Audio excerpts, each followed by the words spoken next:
وہ آپ کو اچھی طرح سے جانتا تھا، لیکن اب وہ محسوس کر رہا تھا جیسے وہ محمد کوئی اور تھے جنہیں وہ بچپن سے جانتا تھا۔ الف سین کے بعد اپنی جو رخ اختیار کیا تین سین میں خالد آپ کو نہیں پہچانتا تھا۔ نبوت کے دعویٰ کے بعد خالد کی اب کے ساتھ بول چال بند ہو گئی تھی۔ وہ آپ کے ساتھ دو ہاتھ کرنا چاہتا تھا، لیکن وہ رکانا کی طرح پہلوان نہیں تھا۔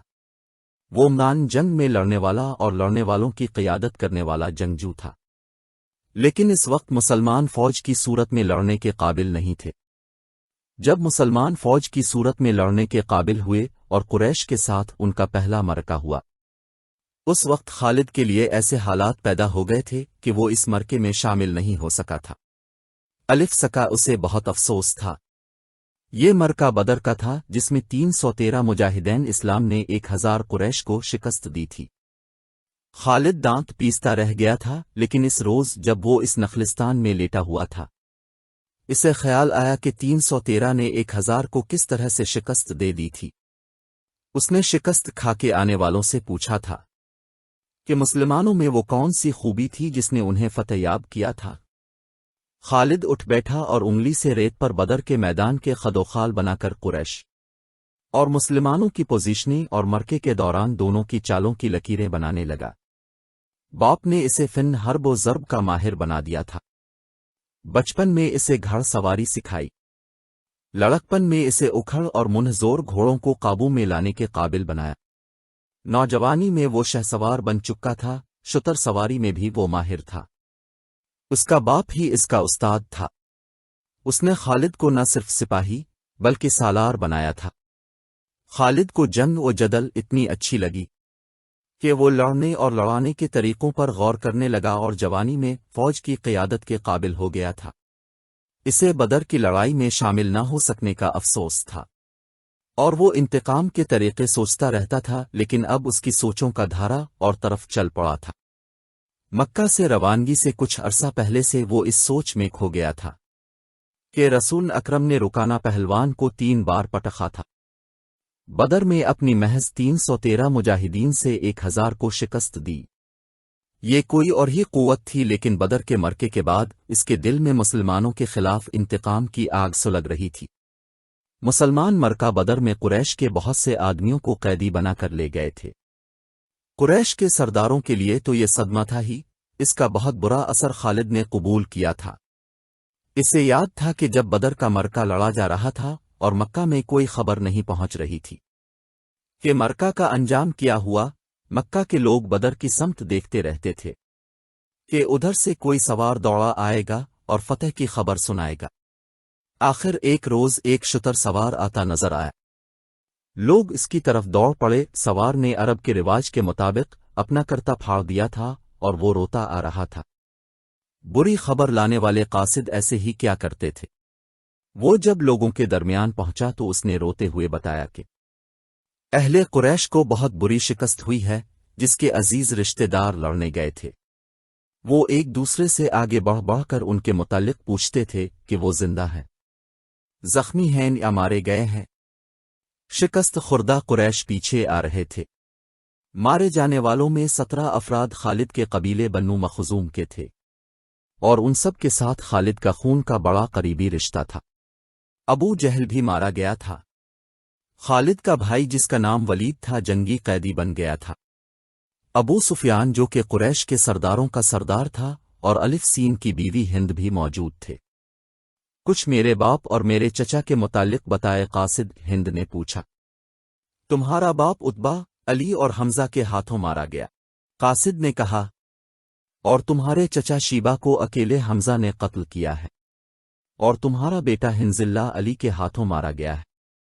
ابو سفیان کی بیوی ہند نے پہلے تو علی اور حمزہ کو بلند آواز سے برا بھلا کہا، پھر بولی، اللہ کی قسم، میں اپنے باپ اور اپنے چچا اور اپنے بیٹے کے خون کا بدلہ لوں گی۔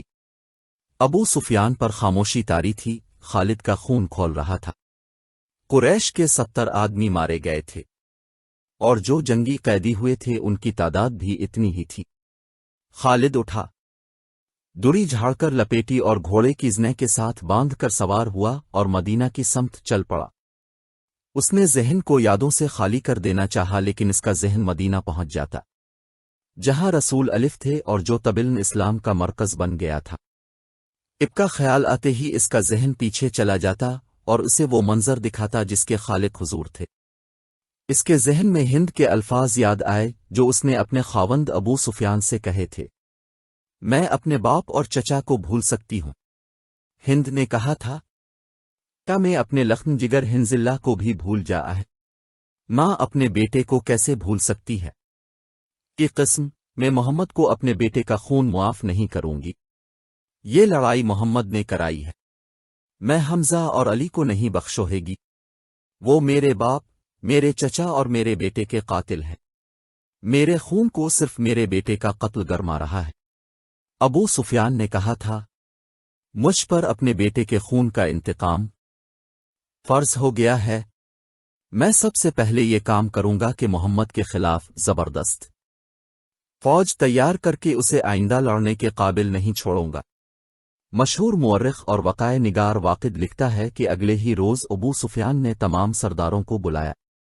ان میں زیادہ تعداد ان سرداروں کی تھی جو کسی نہ کسی وجہ سے جنگ بدر میں شریک نہیں ہو سکے تھے، اور الف نون میں سے ہر ایک کا کوئی نہ کوئی عزیز اس جنگ میں مارا گیا تھا۔ سب انتقام کا ارادہ لے کر اکٹھے ہوئے۔ کیا مجھے زیادہ باتیں کرنے کی ضرورت ہے؟ ابو سفیان نے کہا، میرا اپنا جوان بیٹا مارا گیا ہے، اگر میں انتقام نہیں لیتا تو مجھے جینے کا کوئی حق نہیں۔ سب ایک ہی بار بولنے لگے۔ وہ اس پر متفق تھے کہ مسلمانوں سے بدر کی شکست کا انتقام لیا جائے، لیکن اب میں سے کوئی بھی اپنے گھر میں نہ بیٹھا رہے۔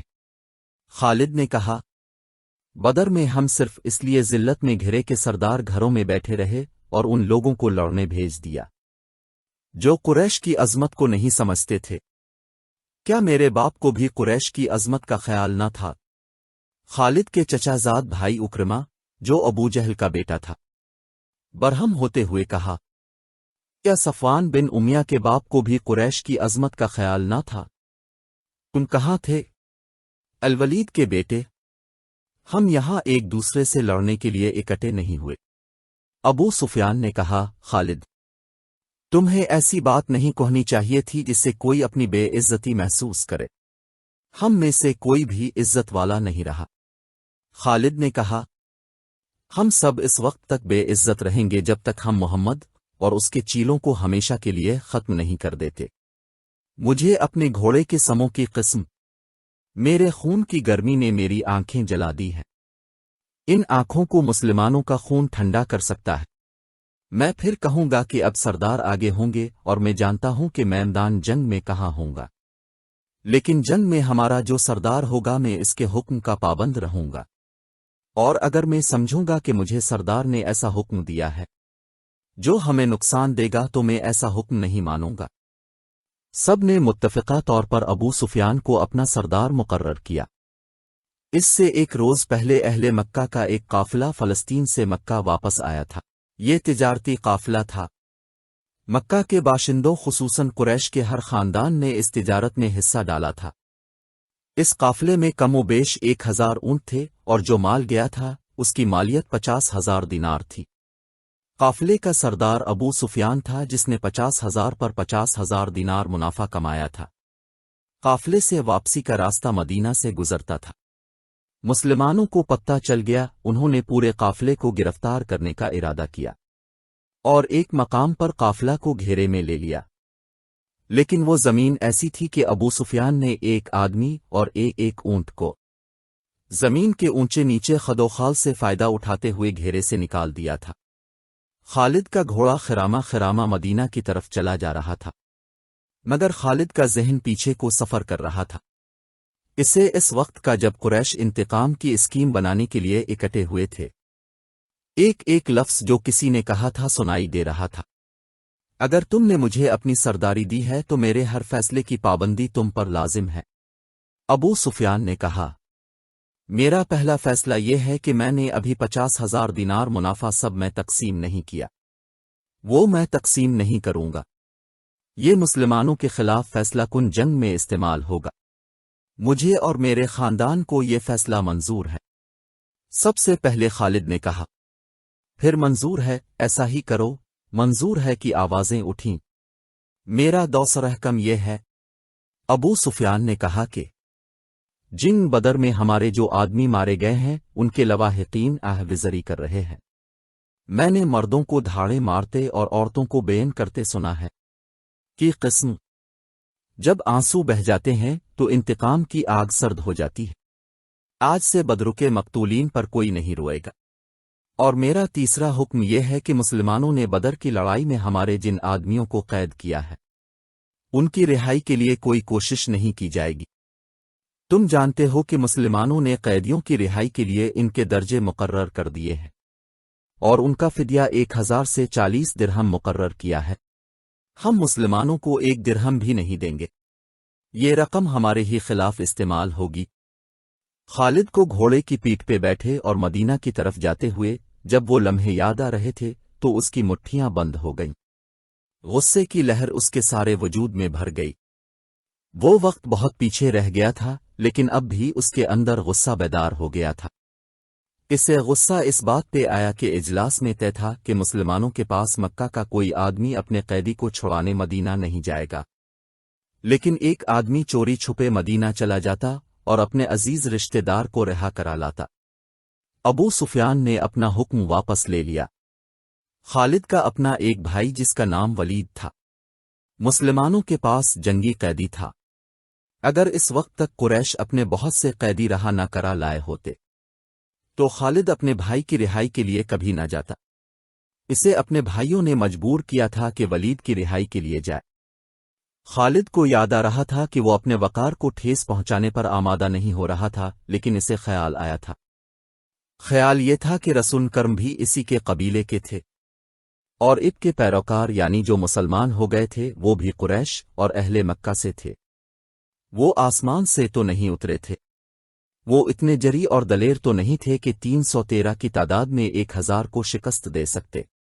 اب ان میں کیسی قوت آ گئی ہے کہ وہ ہمیں نیچا دکھا کر ہمارے آدمیوں کی قیمتیں مقرر کر رہے ہیں۔ انہیں ایک نظر دیکھوں گا، خالد نے سوچا تھا، محمد کو غور سے دیکھوں گا۔ اور وہ اپنے بھائی حشام کو ساتھ لے کر مدینہ چلا گیا تھا۔ اس نے اپنے ساتھ 4000 درہم باندھ لیے تھے۔ اسے معلوم تھا کہ بنو مخزوم کے سردار الولید کے بیٹے کا فدیہ 4000 درہم سے کم نہیں ہوگا۔ ایسا ہی ہوا۔ اس نے مسلمانوں کے ہاں جا کر اپنے بھائی کا نام لیا تو ایک مسلمان نے جو قیدیوں کی رہائی اور فدیہ کی وصولی پر مامور تھا کہا کہ 4000 درہم ادا کرو، ہم فدیہ میں کچھ رعایت چاہتے ہیں۔ خالد کے بھائی حشام نے کہا، تم لوگ آخر ہم میں سے ہو، کچھ پرانے رشتوں کا خیال کرو، اب ہم تم میں سے نہیں ہیں۔ مسلمانوں نے کہا، ہم اللہ کے رسول کے حکم کے پابند ہیں، کیا ہم تمہارے رسول الف سے بات کر سکتے ہیں؟ حشام نے پوچھا، حشام؟ خالد نے گرج کر کہا، میں اپنے بھائی کو اپنے وقار پر قربان کر چکا تھا مگر تم مجھے ساتھ لے آئے، یہ جتنا مانگتے ہیں اتنا ہی دے دو، میں محمد کے سامنے جا کے رحم کی بھیک نہیں مانگوں گا۔ اس نے دراموہے سے بھری تھیلی مسلمانوں کے سامنے پھینکتے ہوئے کہا، گن لو اور ہمارے بھائی کو ہمارے حوالے کر دو۔ رقم گنی جا چکی تو ولید کو خالد اور حشام کے حوالے کر دیا گیا۔ تینوں بھائی اسی وقت مکہ کو روانہ ہو گئے۔ راستے میں دونوں بھائیوں نے ولید سے پوچھا کہ ان کی شکست کا باعث کیا تھا۔ انہیں توقع تھی کہ ولید جو ایک جنگجو خاندان کا جوان تھا، انہیں جنگی فہم و فراست اور حرب و ضرب کے طور طریقوں کے مطابق مسلمانوں کی جنگی چالوں کی خوبیاں اور اپنی خامیاں بتائے گا، مگر ولید کا انداز ایسا اور اس کے ہونٹوں پر مسکراہٹ ایسی تھی جیسے اس پر کوئی پراسرار اثر ہو۔ ولید کچھ تو بتاؤ، خالد نے اس سے پوچھا۔ ہمیں اپنی شکست کا انتقام لینا ہے۔ قریش کے تمام سردار اگلی جنگ میں شامل ہو رہے ہیں، ہم ارد گرد کے قبائل کو بھی ساتھ ملا رہے ہیں اور وہ مکہ میں جمع ہونا شروع ہو گئے ہیں۔ سارے عرب کو اکٹھا کر لو۔ خالد ولید نے کہا، تم مسلمانوں کو شکست نہیں دے سکو گے۔ میں نہیں بتا سکتا کہ محمد کے ہاتھ میں کوئی جادو ہے یا ان کا نیا عقیدہ سچا عقیہ بات ہے کہ میں نے ان کا قیدی ہوتے ہوئے بھی انہیں ناپسند نہیں کیا۔ پھر تم اپنے قبیلے کے غدار ہو۔ حشام نے کہا، غدار ہو یا تم پر ان کا جادو اثر کر گیا ہے۔ وہ یہودی پیشوا ٹھیک کہتا تھا کہ محمد کے پاس کوئی نیا عقیدہ اور نیا مذہب نہیں، اس کے ہاتھ میں کوئی جادو آ گیا ہے۔ جادو ہی تھا، ورنہ بدر میں قریش شکست کھانے والے نہیں تھے۔ خالد نے کہا، ولید جیسے ان کی باتیں سن ہی نہیں رہا تھا۔ اس کے ہونٹوں پر تبسم تھا اور وہ مڑ مڑ کر مدینہ کی طرف دیکھتا تھا۔ مدینہ سے کچھ دور ذی الحلیفہ نام کی ایک جگہ ہوا کرتی تھی۔ تینوں بھائی وہاں پہنچے تو رات گہری ہو چکی تھی۔ رات گزارنے کے لیے وہ وہیں رہ گئے۔ صبح آنکھ کھلی تو ولید غائب تھا۔ اس کا گھوڑا بھی وہاں نہیں تھا۔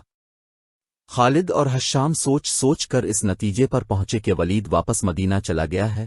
انہوں نے دیکھا کہ اس پر کوئی اثر تھا، یہ اثر مسلمانوں کا ہی ہو سکتا تھا۔ دونوں بھائی مکہ آ گئے۔